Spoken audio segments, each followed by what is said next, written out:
नमस्कार दोस्तों, this is weekend के 15th एपिसोड में आप सबका बहुत बहुत स्वागत है। तो आइए जानते हैं कि वीक की टॉप अपडेट्स क्या है।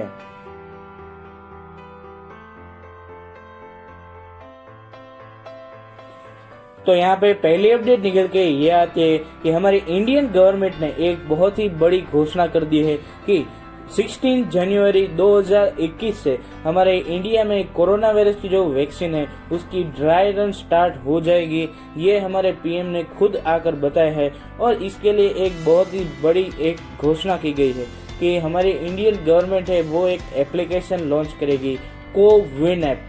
इस एप्लीकेशन में हमें अपना रजिस्ट्रेशन कराना होगा और उस हिसाब से हॉस्पिटल में जाकर हमें वैक्सीन का टीका लगवाना होगा। तो ये एक बहुत ही ज़्यादा अच्छी बात है क्योंकि ये एक सबसे आसान तरीका है जिससे जो वैक्सीनेशन है वो हो सकती है। और जिनके पास मोबाइल ना हो वो खुद वहाँ पे हॉस्पिटल पे जाके रजिस्ट्रेशन करवा सकता है और अपनी जो वैक्सीन है उसकी डेट और वो ले जा सकता है। यहाँ पे जो कोविन की जो वेबसाइट है वो भी शुरू हो चुकी है जिसमें जो हमारे कोरोना वॉरियर्स यानी कि जो डॉक्टर्स हैं उन लोगों का ही रजिस्ट्रेशन हो रहा है क्योंकि उन लोगों को सबसे पहले वैक्सीन दी जाएगी और कुछ ही दिनों बाद यानी कि 16 जनवरी को हमारे आम पब्लिक के लिए भी ये जो वेबसाइट है वो ओपन कर दी जाएगी और इसकी एप्लीकेशन है वो भी लॉन्च कर दी जाएगी। तो ये एक बहुत ही अच्छी बात है। पर इसके साथ ही हमारा जो गूगल का जो प्ले स्टोर है उस पे कई ऐसी फेक एप्लीकेशंस भी आ गई है जो कोविन के नाम से वहाँ पे है। तो आप सबको उससे अवेयर रहना है क्योंकि हमारी जो हेल्थ मिनिस्ट्री है उन्होंने साफ कह दिया है क्योंकि ऐसी एप्लीकेशंस है वो आपकी इंफॉर्मेशन लेकर उसका मिसयूज भी कर सकती है।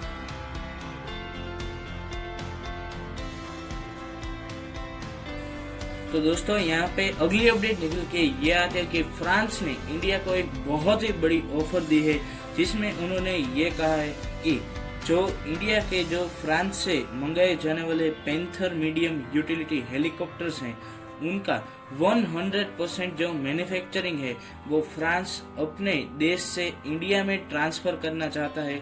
और उसी के साथ जो राफेल जो हमारे फाइटर जेट्स है जो फ्रांस में बनने वाले थे उसका 70% जो मैन्युफैक्चरिंग प्लांट है वो इंडिया में शिफ्ट करना चाहते हैं। तो ये एक इंडिया के लिए बहुत ही अच्छी बात होगी कि हमारा जो राफेल विमान है और जो दूसरे हेलीकॉप्टर्स हैं जो पैंथर मीडियम यूटिलिटी हेलीकॉप्टर्स हैं उनका इतना बड़ा परसेंटेज का जो पार्ट है वो हमारे इंडिया में मैन्युफैक्चरिंग होगा। और इसी के साथ फ्रांस अपनी जो इतनी बड़ी टेक्नोलॉजी है उसको इंडिया को देने के लिए भी राजी हुआ, ये भी एक बहुत बड़ी बात है।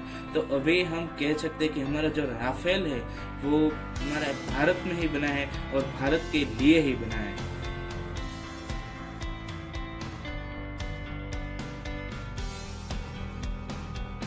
यहाँ पे एक और अपडेट निकल के ये आते हैं कि इसरो के फॉर्मर साइंटिस्ट तपन मिश्रा उन्होंने रिसेंटली बहुत ही बड़ा खुलासा किया है जिसमें उन्होंने ये कहा है कि 23 मई 2017 को यानी कि करीब 3 साल के पहले उन पर जो आर्सेनिक ट्राइऑक्साइड होता है वो उनके लंच में मिलाकर उनको मारने की कोशिश की गई थी।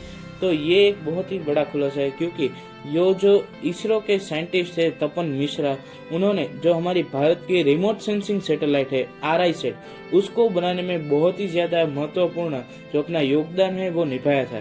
जो रेडार इमेजिंग सैटेलाइट होती है वो हम अगर बाहर की कंट्री से इंपोर्ट करें यानी कि खरीदे तो उसकी कॉस्ट है वो करीब 10 गुना ज्यादा हमें पे करनी पड़ती है। बट वो जो तपन मिश्रा हमारे साइंटिस्ट ने उन्होंने ये सैटेलाइट बनाने के लिए काम कर रहे थे और तभी उनको लंच में ये जो जहर है आर्सेनिक ट्राइऑक्साइड उसको मिला के दिया हुआ था और उनके कारण जिसको कई स्किन प्रॉब्लम्स और ऐसी कई प्रॉब्लम्स हैं जो आप यहाँ पे फोटोज में देख सकते हैं। यहाँ पे तपन मिश्रा ने अपनी फेसबुक पोस्ट में आगे ये भी लिखा है क्योंकि उन्होंने ये पोस्ट इस कारण से की क्योंकि इसके बारे में अवेयरनेस फैलाने के लिए क्योंकि इससे पहले भी इसरो के कई साइंटिस्ट को इस तरह मारने की कोशिश की गई है और कहीं मिस्टीरियस तरीके से मरे भी हैं। तो इसके लिए ये पोस्ट की गई है। आपको मैं ये पोस्ट की लिंक डिस्क्रिप्शन में दे दूंगा। अगर आपको पढ़ने का मन हो तो आप वहां उस लिंक पे क्लिक करके सीधा तपन मिश्रा की उस पोस्ट पे जा सकते हैं।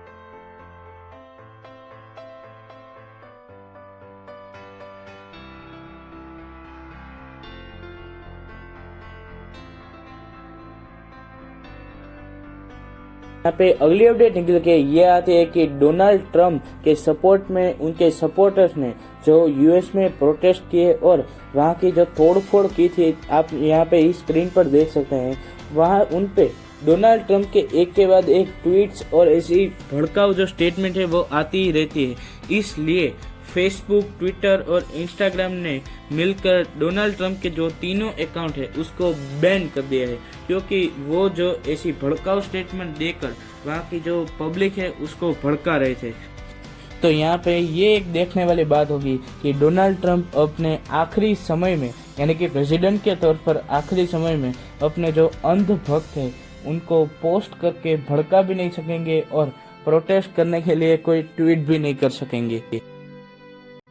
तो दोस्तों बस आज की वीडियो के लिए इतना ही। मिलते हैं फिर किसी ऐसे वीडियो में, तब तक के लिए आप सबका बहुत बहुत धन्यवाद। जय हिंद, वंदे मातरम।